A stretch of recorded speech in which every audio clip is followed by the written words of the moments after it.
Handoff to Florian again. Cuts it back over the right side, makes a couple men miss. He's got daylight over on the far sideline. Jukes back into midfield.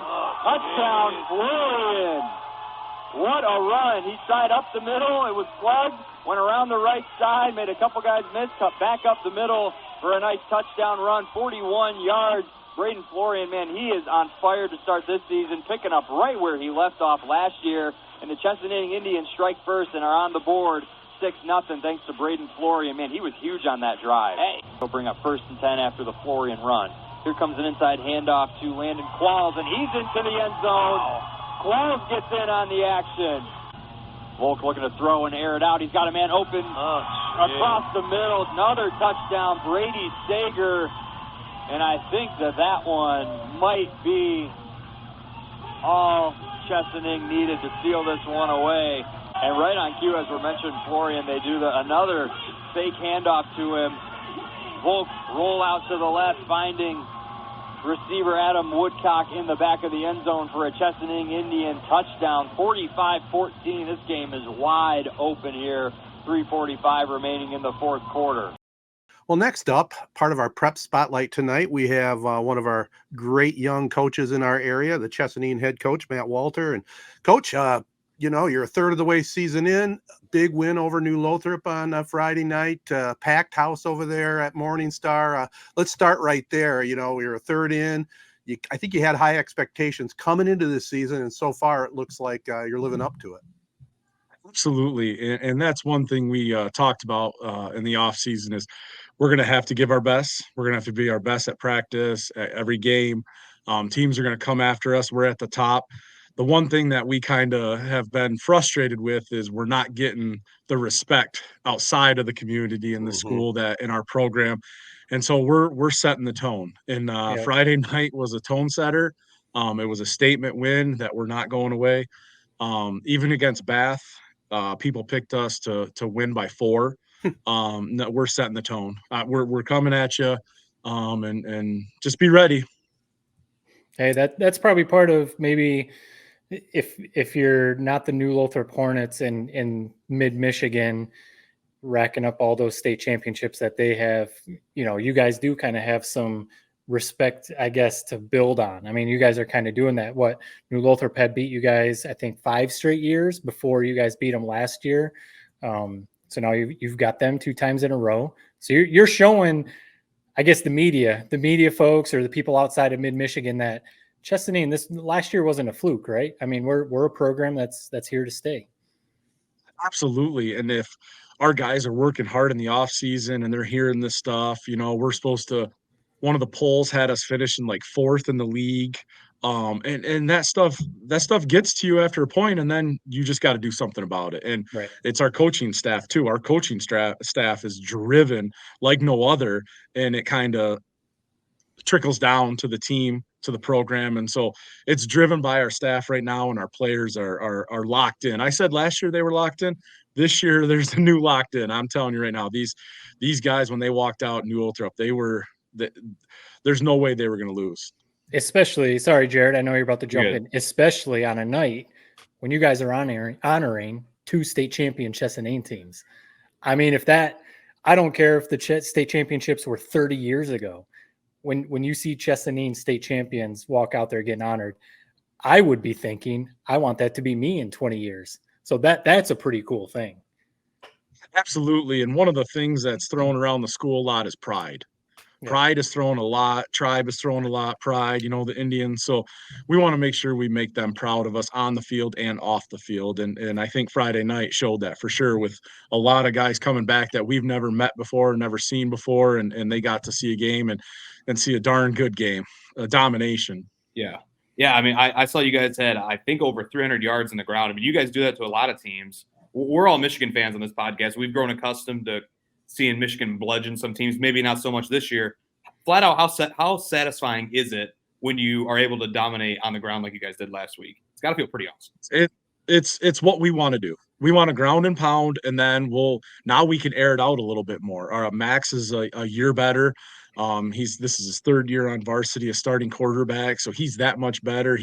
This summer he's put in a lot of time. So now not only can we ground and pound, we can throw it now. You're going to try to stop Florian. You're going to put an extra guy in the box or two. Guess what? We're going to throw it to Brady Sager, Adam Woodcock. So we got a what do they call it? Two-headed monster. With Matt Volk and Braden Florian, and then our offensive line. No one gives them credit. And again, we're in the area, and you guys are Corunna guys, so you talk Corunna, and don't get me wrong, I love Steve Herrick. He's a great guy. They have a great program. We have a great offensive line. I think we have one of the most dominant offensive line in the area. Braden Birch is a monster. Seth Slitt is a monster. I mean, these guys were driving New Lothrop guys 2 to 3 yards off the ball, and then when you watch the second half, it was even worse. So I mean, these guys are it's not just the Max and Braden show. It's all 11 guys doing their job. And our receivers, if you were to watch film on how they blocked, they were pushing guys out of bounds 2 to 3 yards. Nothing excites me like receivers getting love for blocking. I love it. Oh, absolutely. And we do these stickers on the helmet, back of the helmet for yards and TDs and all that. And this year I was like, you know what? I got to give credit to my receivers. I got to give credit to Cal Frazier, who's an H-back who comes in once in a while and does a great job at that, blocking, helping the line. So all these guys are getting, 13 to 15 stickers or helmet stickers every year. And it's hurting my bank, but it's also making me proud to see these guys and see how hard they're working and taking it, even if you're 20 yards downfield and have your player will not make the tackle, they're still blocking. And it frustrates guys. It's a mental game, not just a physical. Quick comment. Yes, we are Corunna guys. And yes, we do talk a lot about Corunna, mostly last year, and with good reason. I mean, they did make the state finals, the best team ever in school history. So great program. Absolutely. 100%. We want to be part of that talk. Like we want to, that's where we want to reach to that. That's kind of where we want people to talk with, like, about Chesaning. Well, I was going to kind of lead into that because I think that's where we're headed. Chesaning definitely one of the teams we're going to be really focused on and talking a lot about.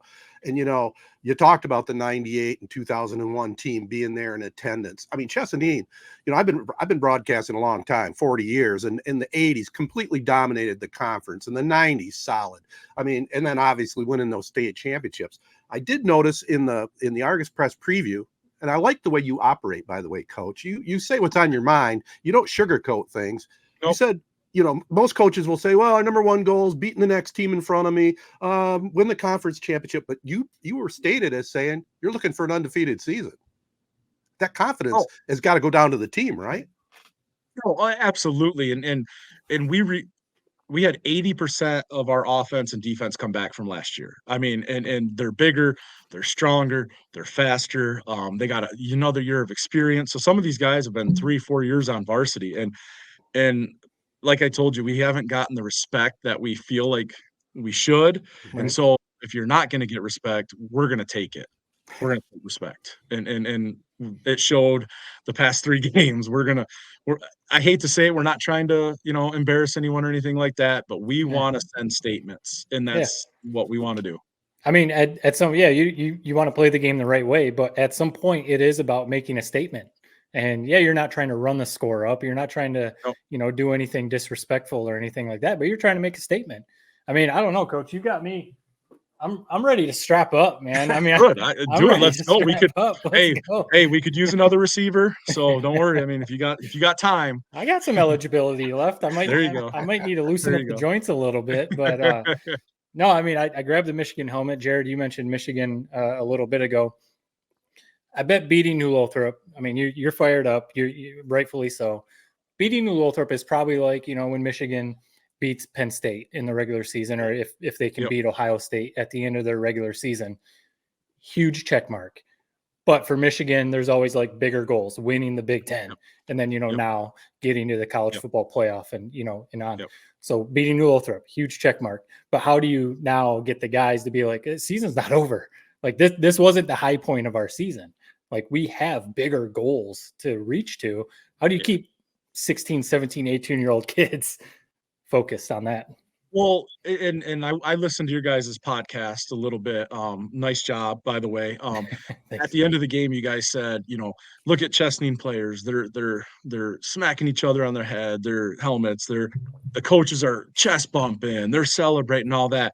That lasted 5 minutes, and we said on to the next. Enjoy it, but we're moving on to the next. And Mount Morris, again, we're it sounds cliche, but I said we're on a respect tour, and right next is Mount Morris, and they're in our way. And so it's I hate to say it, whoever's in our way.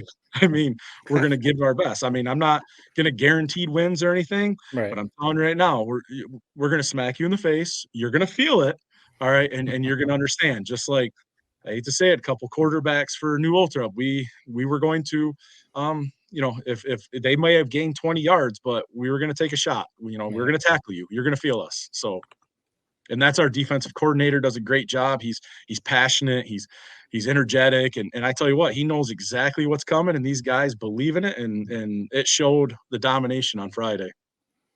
Looking, way ahead to eventually playoffs. I mean, it looks like you guys are well on your way to playoffs. You guys made it to district final last year, lost to Midland Bullet Creek. I mean, the experience of a lot of, like we said, 80% of your production coming back from last year. What would you say maybe some of those lessons you guys learned in playoffs from a younger team that you're going to be able to apply to this year's potential playoff run coming up in 5-6 weeks?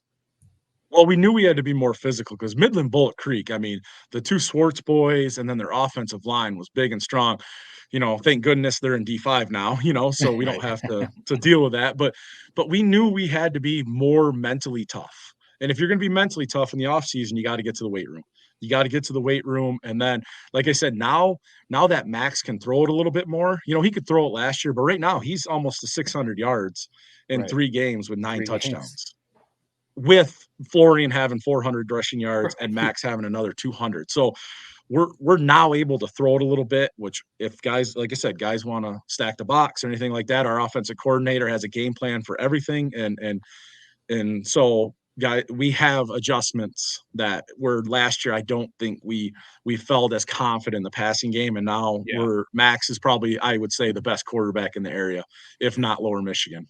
Yeah, he's really stepped it up for sure, and that leadership really goes a long way as well. You talked about your coaches a little bit. Tell us your coaching staff this year, what they're doing. A little background on them. Well, this is the same coaching staff we've had for 3 years. Okay. Jacob Price at defensive coordinator. I mean, one of the best-minded defensive guys I've ever met. He throws ideas out there, and then he knows exactly what's coming. New Lothrop is all formations. Yeah, that's what they do. They put you in formations. They run the same thing, but they put you in formations, and he could pick a formation and say, this is what they're going to do.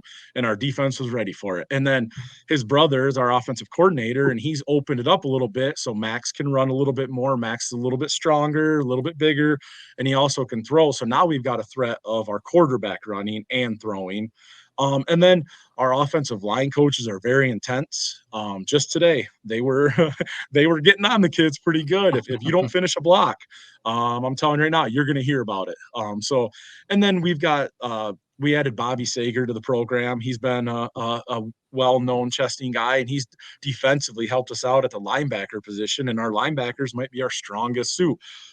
Everyone talks about Braden Florian at running back, but he's probably one of the best linebackers in the area as well. He's almost to 25 tackles in 3 games. He's our middle backer, and he put a hurting on that quarterback with some hits. So, and then we have some guys added on that from last year, Sewell and our JV coach. So what we do is our coaches are so efficient in practice that we have no downtime. We're moving on to the next thing. We're physical. We're intense. We put kids in situations where they can handle games when bad stuff happens, or we need next guy to step up or anything like that. We try to put them in uncomfortable situations so that way in games they know what to do. And our coaching staff does a great job. I give them all the credit in the world. I just kind of walk around, blow the whistle, make sure everything's managed and like that. So we have a great system, almost like a college system. Right. That's kind of what we have right now. And then we got a strength and conditioning coach, Josh Chrysler. He does an excellent job.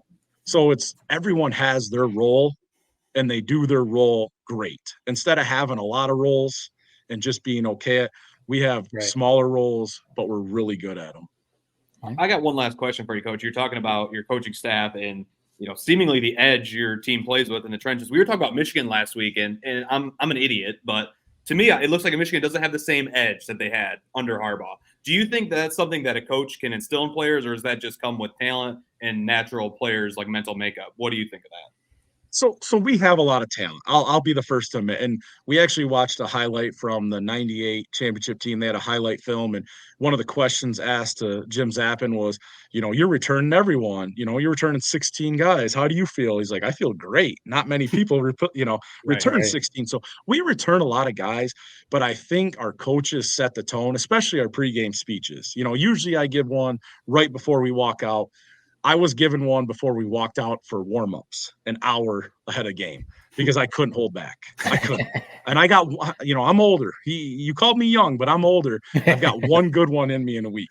And so it was an hour early, and I was like, I'm not going to do this, guys. I don't want you to get fired up. And then, boom, I just blacked out. And those guys, not one word from the weight room to the field, not one word from a player. Yeah. They were so focused. That's awesome. I still remember those days, man. Walking out after the coach gives you the fired up speech. Nothing like it. Nothing like it. Oh, yeah. Well, Coach, we really appreciate you taking the time to join us tonight. We're keeping a close eye on the Indians, as you know. This could be a very special year for Chesaning. Stay healthy, keep them focused, and we'll be catching up with you down the road, okay? Thank you, guys. I appreciate it very much. And I know you guys are Corunna guys, but I see it in your eyes. You're Chesaning now, so I appreciate it. No worries. Thanks, Coach. Jacobs Insurance Agency has served Shiawassee County and the surrounding areas since 1977. Just like 3 Point Podcast, we've had 3 generations: Gary Jacobs Sr., Gary Jacobs II, Brian Jacobs, and myself, Noah Jacobs, serving our community with offices in Waterford and Owasso on M21, just west of Home Depot. Stop in or go online to jacobsinsurance.com to get a quote or get your questions answered by our team. Jacobs Insurance is a proud supporter of our local schools and the proud sponsor of the Prep Spotlight. Insure everything, local, independent, and trusted. It's our family working together to protect yours. That's the Jacobs way. Well, continuing on with the Prep Spotlight, let's just jump into some of the football games from last week. We talked about it with Coach Walter, 47-22 domination over New Lothrop. His quarterback, Max Volk, accounted for 5 touchdowns. He passed for 117 yards, ran for 114. All-state running back, Braden Florian, 252 yards on 33 carries. I don't know about you guys, but when you see some of the scores in the paper or online, and you know what this team has coming back, this could be a very special season for the Indians. No, I mean, that was a great question from you, Jared, asking about is that edge from the coaches, or right. You basically asked, like, is it about the players that are coming back? And I like Coach Walter's answer. Like, yes, coaches set the tone and build the program and stuff. But yeah, he talked about Jim Zappin back in the 90s with the state title team. You got to have talent. I mean, I don't care how good of a coach you are, especially in high school. If you have all your great players graduate and you kind of have one of those classes that's a little down, you're probably not going to be as good. So no, it starts with the talent coming back. And if you have a quarterback that's in his 3rd year of starting varsity football, I mean, that's a big deal. That 3 years of starting varsity football is a big deal. It's all-state running back. I mean, you got to have the talent. So, I mean, that's first and foremost. And this Chesaning team, Coach Walter, I think he's ready to put the pads back on and get back out there and play. But no, it's cool to see. Matt, do you think that you would still be a wide receiver if you slotted into high school, or would they maybe slide down tight end nowadays? I've put on a few pounds since high school, probably tight end. It's kind of like in basketball. I tell people now at work, I'm like, I'm just a spot up shooter now. I'm not going down. I'm not going down in the paint anymore. So it'd probably be the same in football. but last thing on Chesaning, I mean, that Ovid Elsie game coming up, I think it's October 11th or 12th. I mean, yeah, that should be, the game of the area really this regular season. So well, weeks 6, 7, and 8 they have Montrose at home. They follow that up on the road at Ovid Elsie and on the road at Durand. So wow, that little segment of the schedule is going to be a real test to find out where the Indians are this season, without a doubt. Another team, this is a team that's off to a 3-0 start. Owasso 50-14 over Clio. That was kind of a given. They were going to beat the Mustangs, but Hoyt and Liam Patrick combined to rush for 310 yards and 4 touchdowns. Quarterback Liam also had 3 touchdown passes. And so, like I said, 3-0. That's a great start. I mean, people are talking a lot about, the hubbub on Owasso seems legit. What is your early preview of Owasso Corunna? Do you think it's going to be a good game, or do you think Corunna's still maybe a little leg up on Owasso? As we currently sit?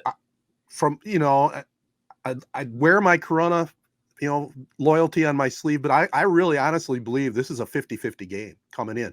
Owasso's had some tough luck in the past down the road, but I've watched them, when Tyner came in to coach this team, he brought up a bunch of young kids, man, but they're not young kids anymore. They're seasoned and they're confident, and they have really bought into the program. I really think the advantage may be the home field possibly, but it's going to be a toss up, Should be an awesome crowd, man. It should be a really awesome crowd. That's high school football right there. Absolutely. Well, this could finally be, it's over to Corunna. So the Owasso fans had that long drive to Corunna to go to Nick and Neese Field, but they're believing in their team. I mean, this is a 3-0 team. Owasso's averaging basically like 46 points per game. I don't care who you're playing. If you're averaging 46 points per game in high school football, that's a good offense.